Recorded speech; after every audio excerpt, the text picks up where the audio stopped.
Летото секогаш го поврзуваме со плажа, патување, одмор на сите сетила и за мене најважно да си значитам убави книги.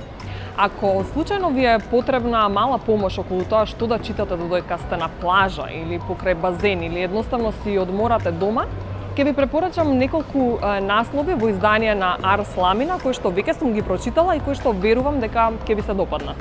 Започнувам со Што ти се случило на Опра Винфри и доктор Брус Пери. Книгата која што ме натера да размислувам многу за сопствените емоции, за однесувањето и траумите. Всушност, секогаш кога ми се збркани мислите, барам некоја книга која што ќе ме смири, ќе ме насочи и ќе ме натера да си ги решам проблемите од минатото и да си го отворам патот кон иднината. Оваа книга е последната која што ја прочитав, Варшавската срна од професор доктор Мимоза Ристова и е новитет од Арс Ламина.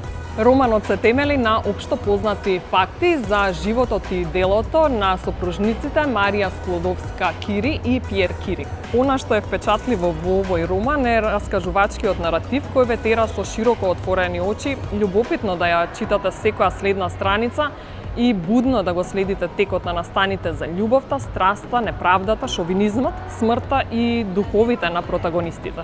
Едно лето во Италија од Ребека Серл е уште еден новитет од Арс Ламина. И насловот и корицата ветуваат една фасцинантна летна авантура во една од најубавите земји на светот.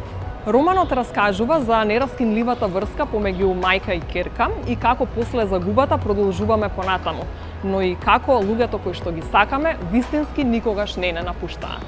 Парис не ве остава е една прекрасна приказна за љубовта, за солидарноста, за емпатијата и храбрите одлуки. Буквално не можев да ја испуштам од раце се додека не ја прочитав и последната страница. Ова е книгата која што лани ја читав додека сикулирав на плажа и сфатив дека нема ништо посуштинско за нашето здравје и благосостојба од начинот на кој што ги полниме и ги празниме нашите бели дробови. Вистина е дека после оваа книга дишењето никогаш нема да ви биде исто. Градината на олеандрите ја читав со посебно внимание и со многу уживање. Се работи за испреплетените судбини на 4 храбри и уникатни жени, мајка и 3 ќерки. Прекрасен опис на љубовта, страста, чувствата и внатрешните борби. Оваа книга многу ќе ви се допадне.